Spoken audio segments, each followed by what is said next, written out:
le frère Étienne Grenet, donc du diocèse de Paris. Je suis heureux de venir vous rejoindre cet après-midi, et jusqu'à ce soir. Je connais assez bien Agnès de la Marzelle, qui était venue l'année dernière pour animer un peu une sorte de retraite un peu sur la venue du Saint-Esprit. Donc, elle m'avait déjà dit qu'elle avait passé un très bon moment ici, donc je suis heureux d'être là après elle. Voilà. Il y a ce désir dans notre cœur à chacun de vivre quelque chose dans cette fête de la Pentecôte. Ce désir de renouvellement, comme nous l'avons demandé, c'est dans le cœur de l'équipe, de votre évêque, de chacun de nous. Peut-être pour nous connecter là juste au début de cette journée, vous pouvez échanger avec votre voisin de droite ou de gauche un peu l'attente qu'il y a dans votre cœur. En une phrase, dire un peu ce que vous attendez de cette journée. Parce que le bon Dieu, il a mis des désirs dans notre cœur, et c'est bien qu'on rassemble les braises pour commencer à faire monter la température. Donc en une minute, vous pouvez juste échanger en quelques mots avec votre voisin sur le désir qui est dans votre cœur pour cette journée. C'est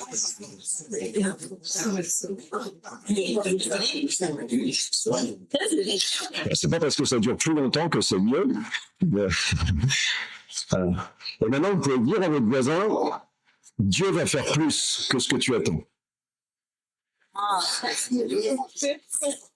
C'est vraiment ce à quoi le Seigneur veut nous habituer, c'est que nous nous attendions toujours à nous laisser surprendre par lui. Voilà. Dieu met des désirs dans notre cœur, et il a des désirs qui sont encore plus grands que les nôtres. Il y a quelques années, j'allais installer un meuble Ikea dans une maison en famille. Je suis un petit peu maniaque, donc j'avais posé tous les trucs par terre, comme ça j'avais préparé les outils, je regarde le plan, puis je me dis, c'est bon, en 1 heure ça va le faire, ça va être plié. Et à ce moment-là, arrive par le couloir mon petit neveu de 4 ans et demi, qui voit des vis, des tournevis et des trucs comme ça, et il a un gros sourire en disant, moi aussi je vais jouer. Et moi je me dis, non, en fait, c'est un truc de grand, donc je vais le faire tout seul. Et puis lui, il va aller faire autre chose. C'est un neveu, aujourd'hui, lui, il a toujours eu un goût pour le pratique, pour faire des choses. Il a une intelligence pratique très très forte. C'est-à-dire que maintenant, il fait d'autres trucs avec moi, on va tronçonner parfois dans les bois, et il progresse très très vite. Voilà. Et donc moi, j'étais à 2 doigts de lui dire, non, tu vas pas le monter le meuble avec moi. C'est pas pour les petits, c'est pas un jeu, mais c'était sans compter sur ma grande sœur qui arrive à ce moment-là et qui, elle, sourit aussi en disant, mais quelle bonne idée, ils vont faire le meuble à 2. Voilà. Ça, c'est une petite parabole, je pense, du choix que Dieu a fait dans sa conduite du monde. C'est-à-dire que Dieu, vous voyez, pourrait conduire les choses sans nous, d'une certaine manière. Et un peu comme j'avais dans l'idée, moi, en disant, ça va être plus efficace. On va le faire en 1h30. Voilà. Sauf que le cœur de Dieu ressemble plus à celui de ma grande sœur qui se réjouit de la communion. C'est-à-dire qu'en fait, Dieu prend plaisir à faire avec nous. Dieu prend plaisir à ce que sa sagesse transforme le monde à travers nous. Et c'est ce dont nous voulons parler un peu cet après-midi dans le prolongement de ceux parmi vous qui ont fait le parcours disciples de Dieu. Dieu nous envoie pour agir dans le monde, et par nous, il veut transformer le monde. Donc c'est vraiment la première chose que nous pouvons avoir dans le cœur cet après-midi, c'est Dieu est en train de transformer le monde. C'est vraiment notre foi chrétienne. Toutes les paraboles de Jésus, elles nous parlent d'une transformation qui est en train de se faire, d'une croissance qui est en train de se faire, du levain qui tombe dans la pâte et qui est en train de changer les choses, d'une graine qui a été semée et qui pousse. Voilà. Le monde est en transformation sous la conduite de Dieu. Est-ce que vous croyez ça ? Comme disait Monseigneur Ulrich au confirmant hier, qui était 400 à Saint-Sulpice, il leur dit, au moment où ils ont dit « je renonce », il a dit « au nom que vous êtes, le volume devrait être un petit peu au-dessus ». Voilà. Est-ce que vous croyez que Dieu est en train de transformer le monde ? Et est-ce que vous croyez que Dieu veut transformer le monde à travers vous et avec vous ? Ouais, donc on est bien parti. Il ne veut pas le faire, Dieu ne se sert pas de nous comme de robots, mais il passe par ton intelligence et par ton cœur. Et c'est ça, être disciple, vous voyez, c'est engager ou laisser le Seigneur venir saisir nos vies, nos intelligences, nos cœurs, pour faire son œuvre. C'est ce qui est dans le cœur de Jésus. Il dit, ma nourriture, c'est de faire la volonté du Père et d'accomplir son œuvre. Donc Dieu nous a envoyé Jésus pour que nous ayons devant les yeux le modèle de la transformation du monde. Et celui par qui, à partir de qui, cette transformation s'inaugure et commence. C'est ce qu'on appelle le royaume. Jésus dit qu'il est venu inaugurer le royaume de Dieu sur la terre. Voilà. Jésus amène une transformation, un renouvellement. Et donc la première chose, vous voyez, comme disciples, c'est ce que nous faisons à travers notre vie de prière en contemplant la vie de Jésus, c'est que nous regardons, nous avons devant les yeux le modèle, on pourrait dire, de cette transformation. Saint Pierre, qui a vraiment côtoyé Jésus de près au long des années, Saint Pierre, il a une très belle formule dans une de ses lettres. Il dit, au sujet de Jésus, « Il est passé parmi nous en faisant le bien ». C'est une belle formule de Pierre, qui a été si proche. Il est passé parmi nous en faisant le bien. Et Pierre a compris que Jésus n'est pas simplement celui qui a fait le bien, mais qui veut que nos vies deviennent comme la sienne. Il veut aussi que nous passions dans ce monde en faisant le bien, en faisant de bonnes œuvres, comme dit Paul dans la lettre aux Éphésiens. Dieu a préparé pour nous les bonnes œuvres qu'il veut que nous accomplissions. C'est le plan de Dieu. C'est son dessein, c'est qu'il a préparé des bonnes œuvres pour ta vie. Pas comme un robot, des bonnes œuvres que tu vas discerner, que tu vas décider de faire, que tu vas accomplir, mais c'est prêt. Dieu a préparé ça. Il veut conduire le monde à la suite de la vie de Jésus. En contemplant la vie de Jésus, et maintenant nous savons que depuis sa résurrection, eh bien, il continue de produire cette transformation, mais dans son corps, qu'est l'Église, c'est-à-dire à travers nous. Et Jésus dit, lui-même, il dit, vous ferez les mêmes œuvres que moi. C'est une parole qui est difficile, en fait. Mais nous, notre représentation, c'est que Jésus a fait des choses de niveau 10, et que nous, on va peut-être faire 1, 2, 3 pour vraiment... Voilà. Jésus dit pas ça, Jésus dit, vous ferez les mêmes œuvres que moi. Est-ce que nous croyons cette parole de Jésus?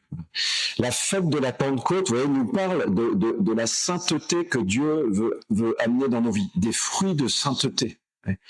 Notre vie chrétienne, c'est pas uniquement d'être pardonné des péchés ou des choses que nous avons manquées et d'être rattrapés par Dieu. C'est la vie chrétienne, ça. C'est que nous sommes tous des pécheurs que bon Dieu est venu rattraper et à qui il pardonne. Mais Dieu veut plus pour nous.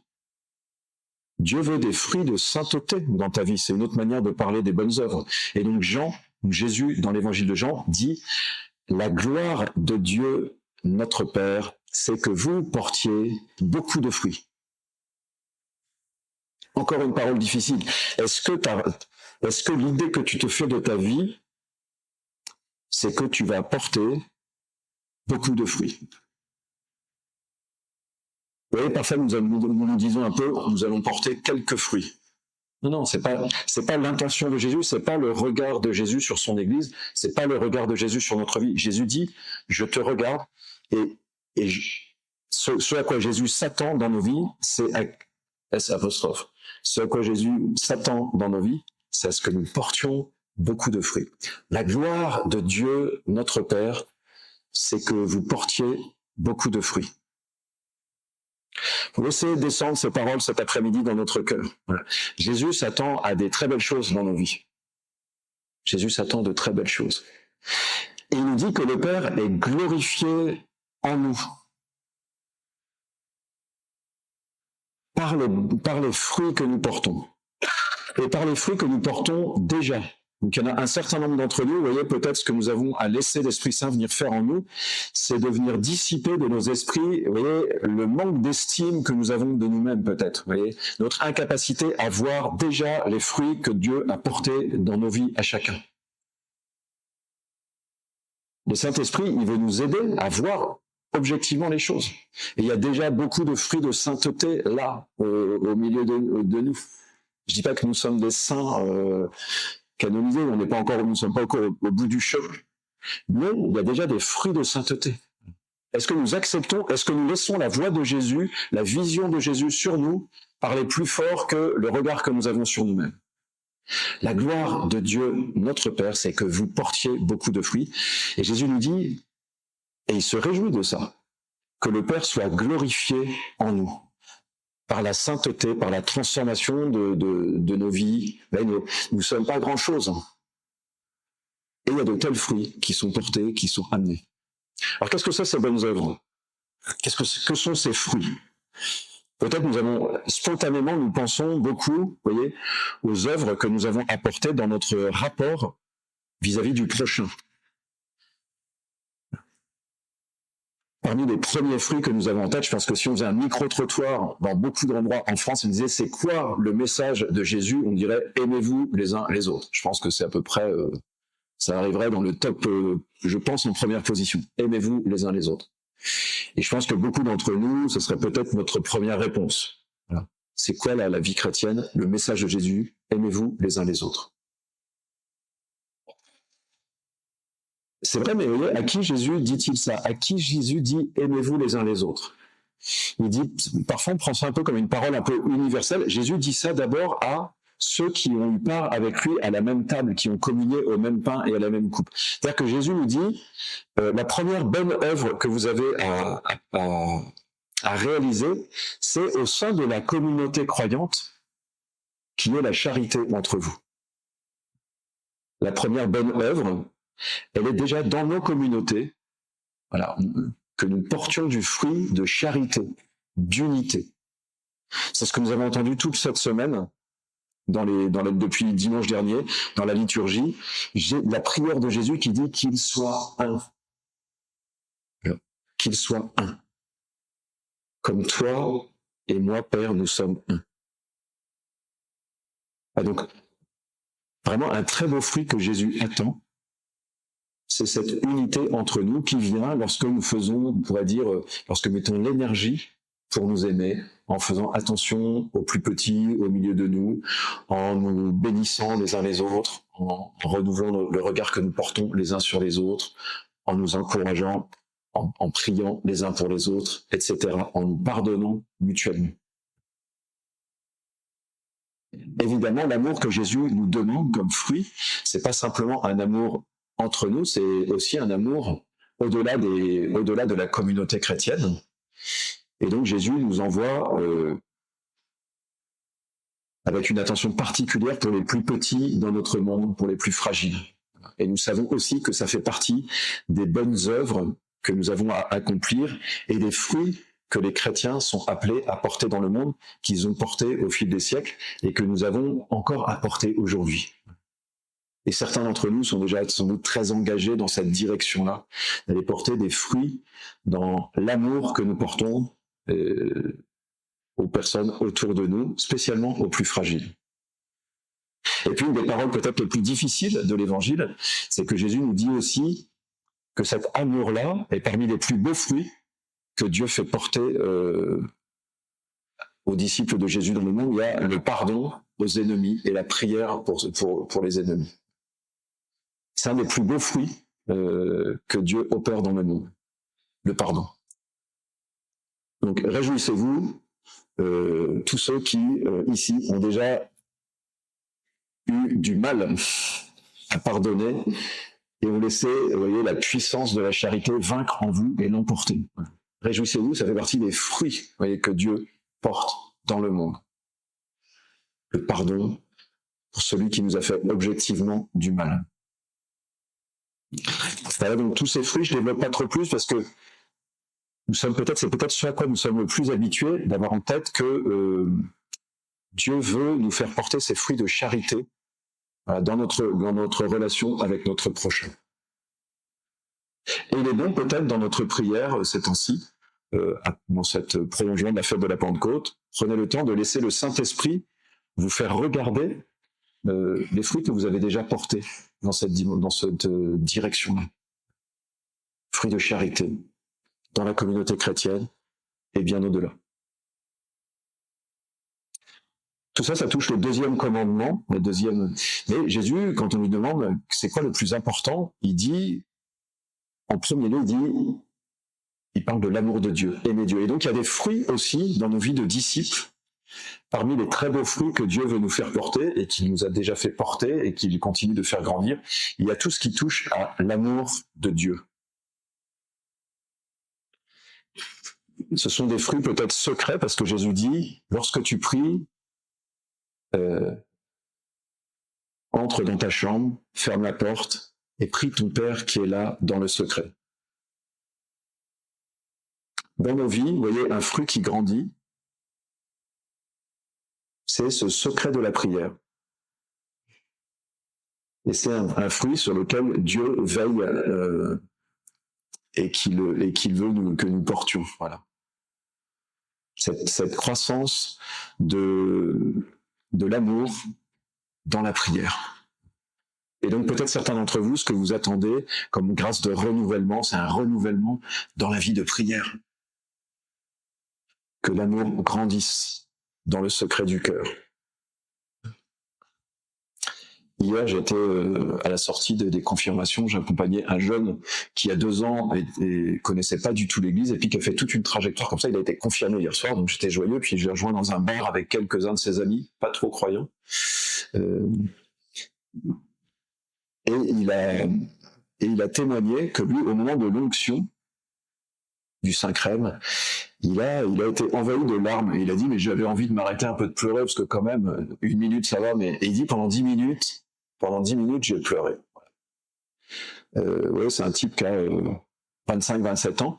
Le Saint-Esprit est venu toucher quelque chose dans son cœur pour lui dire en fait, vous voyez, tu entres dans un style de vie où il s'agit d'amour avec Dieu.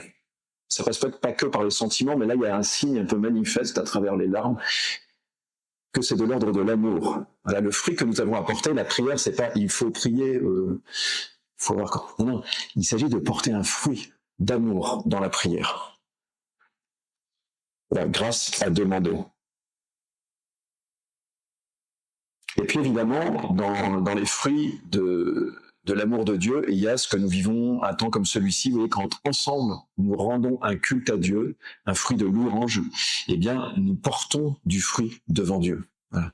Et donc réjouissons-nous aussi de cela et accueillons le regard de Jésus sur nous au moment où nous vivons cela. Accueillons le regard du Père qui est glorifié dans son peuple lorsque nous lui rendons un culte, lorsque nous disons sa grandeur, lorsque nous le bénissons.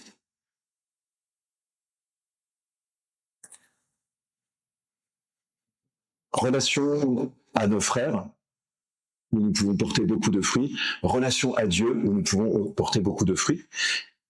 Mais il y a aussi notre relation à toutes les autres créatures. Pas simplement les créatures humaines, mais aussi toute la créature. C'est-à-dire toute la création qui nous est donnée dans les liens que nous avons avec elle, dans la manière dont nous comportons envers cette création. Il y a un enjeu de glorification de Dieu.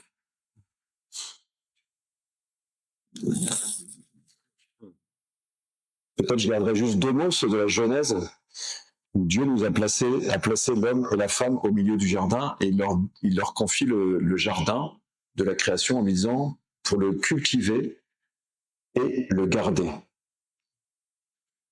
Et donc en faisant, vous voyez, par notre vocation et notre appel à travailler au milieu de la création, à cultiver le jardin, eh bien nous sommes faits pour faire porter un fruit à la terre, et ça c'est une œuvre bonne. Ça c'est une œuvre bonne. Donc c'est une question pour chacun de nous, c'est comment est-ce que par mon travail, je parle pas forcément d'un travail salarié, c'est toutes sortes de travail, c'est par mon rapport à la création, comment est-ce que j'honore Dieu à travers ce travail ? parfois on réalise pas, vous voyez, on n'a pas du tout ça dans l'esprit, que dans notre travail concret, nous pouvons glorifier Dieu. Alors demandez, si vous dites de quoi me parle-t-il, demandez à l'Esprit Saint de vous aider à voir comment par votre travail, vous glorifiez Dieu, ou vous êtes appelé à glorifier Dieu. Et Dieu dit cultivez et gardez. Ça veut dire que notre travail doit être réalisé d'une manière telle que les générations à venir vont trouver le jardin encore plus beau que lorsqu'il nous a été confié. C'est pas ce qui est en train de se passer. Et donc notre responsabilité, c'est de cultiver le jardin en le gardant. C'est-à-dire nous héritons d'une création qui a été embellie à travers les siècles. Et notre devoir et notre appel, c'est de transmettre cette création aux générations futures embellie et non pas dégradée. Sans quoi nous n'honorons pas Dieu, sans quoi nous ne portons pas les fruits que Dieu attend de nous.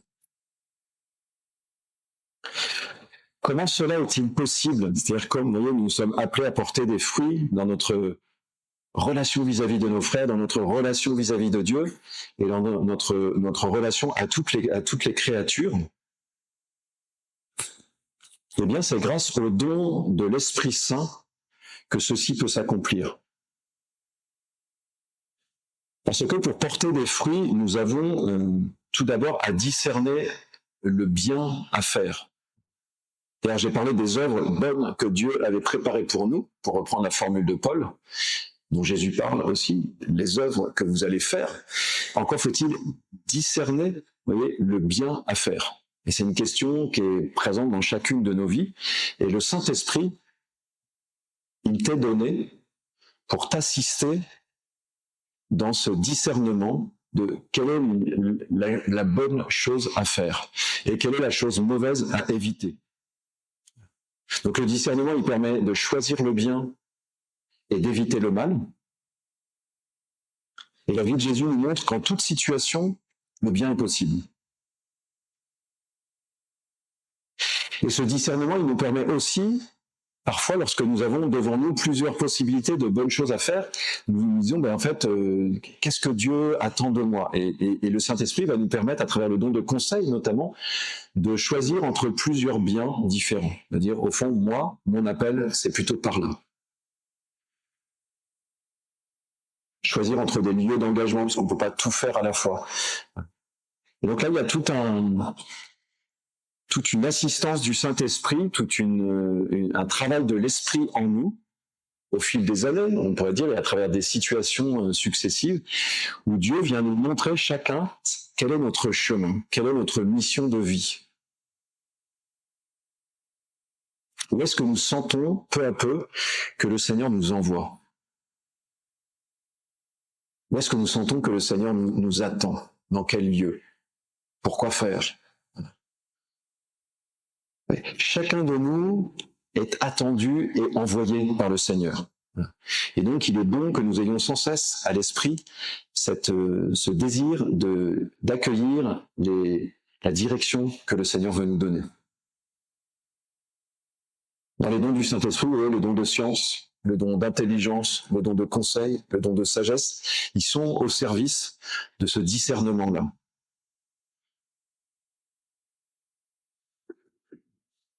Mais lorsque j'ai discerné le bien à faire, il y a encore une difficulté qui demeure, c'est que, encore faut-il, comme dit une des prières du missel, avoir la force, donc la claire vision de ce que nous devons faire et la force de l'accomplir. Et nous avons tous été confrontés à des situations où nous voyions le bien à faire, mais où nous sentons que nous n'avons pas la force de l'accomplir.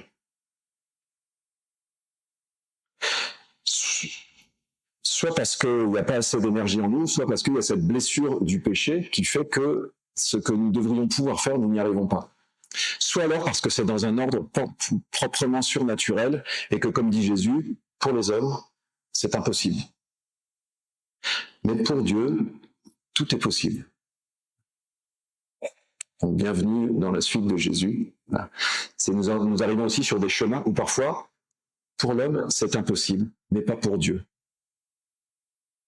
Et donc, notre accueil du Saint-Esprit comme disciple agissant dans le monde, il est aussi de ce côté-là, de ces jours ou de ces nuits où, vous voyez, ayant accueilli, vous voyez, le bien que Dieu nous montre, ayant identifié une bonne œuvre à faire, pardonner à quelqu'un, agir de telle manière, faire tel choix dans mon travail, vous voyez, quelque chose que nous avons discerné. Ensuite, il y a ce temps d'accueillir la force d'en haut. Jésus en parle en ces termes. Vous allez recevoir une puissance, vous allez recevoir une force. Et cette force, où est-ce qu'elle vient en nous? Elle vient dans notre cœur, dans notre volonté, pour nous permettre, vous voyez, d'arriver à faire ce qui nous paraissait au-delà de nos forces. Nous avons besoin de cette assistance dans un certain nombre de situations. Paul le dit, parfois il est dans l'embarras, il dit le bien que je voudrais faire, que j'ai identifié, que je voudrais faire, j'y arrive pas. Et le mal que je voudrais éviter, je le fais. Il dit d'où est-ce que ça vient? Il crie vers le Seigneur et il demande cette assistance du Saint-Esprit.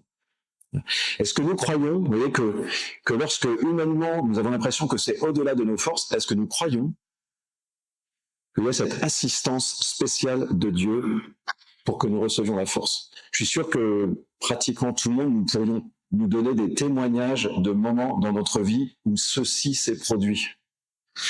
Et moi, normalement, mon encouragement, c'est, on ne va pas le faire tout de suite, mais faites-le en marchant vers le Saint-Michel. Racontez-vous ça. Dites-vous les moments dans votre vie où en fait vous disiez « j'y arrive pas » et Dieu a permis, parce que vous avez crié vers lui, que vous receviez la force. Plus nous nous racontons ça les uns les autres, plus nous avons la foi que c'est ce qui peut arriver en toute situation. Le problème, c'est pas est-ce que Dieu nous donne la grâce. Le problème, c'est est-ce que nous croyons à la grâce que Dieu nous donne. C'est uniquement ça. Est-ce que le Saint-Esprit vient renouveler notre manière de penser la grâce? Non pas comme quelque chose qui est donné goutte à goutte, comme ça, de manière parcimonieuse par Dieu, mais comme une grâce qui abonde. Donc, échangeons entre nous pour ces témoignages de l'assistance de Dieu, de la puissance du Saint-Esprit, qui nous rend capables de passer le niveau des 50% dans notre volonté. Vous voyez, Saint Augustin, il a une belle formule, il dit, je suis face à une situation, 2 minutes encore, et il dit, je veux et je ne veux pas. Je veux, il y a une part de moi qui veut, et puis il y a une part de moi qui ne veut pas. Et l'enjeu, c'est que ça soit la part qui veut qui l'emporte. Et ça, Dieu peut le faire dans ton cœur. Et la dernière chose, qui me paraît peut-être la plus importante pour nous cet après-midi, c'est qu'il y a des choses que nous faisons déjà bien. Et je pense que pour beaucoup d'entre nous, enfin pour vous tous ici, il y a plein de choses que vous faites déjà bien. J'ai un appel téléphonique, je sais pas si c'est pour quelqu'un qui me demande de m'arrêter. La question, c'est pas uniquement est-ce que je fais les choses, ce qu'on attend de moi. La question plus profonde, c'est est-ce que je les fais de tout mon cœur. Et donc, vous voyez, la question, c'est pas uniquement est-ce que je suis arrivé à 51% sur 100 pour décider de faire la chose et l'accomplir. Le grand enjeu de la vie chrétienne et de la sainteté, c'est est-ce que je passe de 51 à 80 au niveau de mon cœur. Dans ma vie, je suis engagé sur la voie du mariage. Est-ce que ma décision, c'est que mon cœur, je ne parle pas uniquement des sentiments, mais vous voyez, ma détermination, ma volonté, est-ce que je choisis mon conjoint à 100% ou est-ce que je navigue en eau moyenne? Dans mes relations avec les personnes, quand j'ai décidé de faire quelque chose, est-ce que j'y vais? Est-ce que je demande à Dieu d'y aller de tout mon cœur?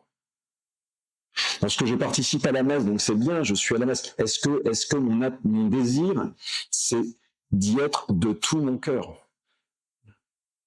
Et les fruits que le Seigneur veut que nous portions, vous voyez, la qualité, on pourrait dire, des fruits, et ce que le Saint-Esprit peut venir produire en nous, tourne beaucoup autour de ça. De nous amener à un cœur qui veut complètement. Toute la Bible parle du cœur un peu divisé, du cœur partagé. Et il y a un psaume qui dit « Unifie mon cœur, Seigneur, unifie mon cœur. Fais-moi la grâce de vouloir pleinement le bien que j'ai décidé de faire. » Voilà.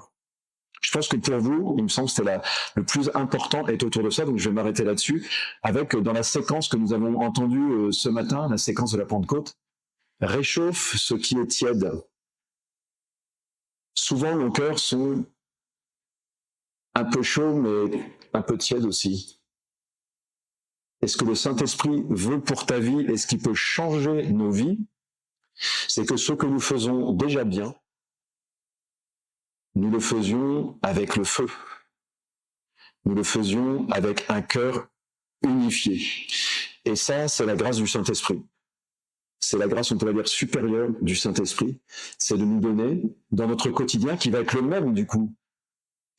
Et ça change pas le quotidien. Mais par contre, la manière d'y être est complètement différente. Voilà, nous pouvons demander ça les uns pour les autres pendant cette journée.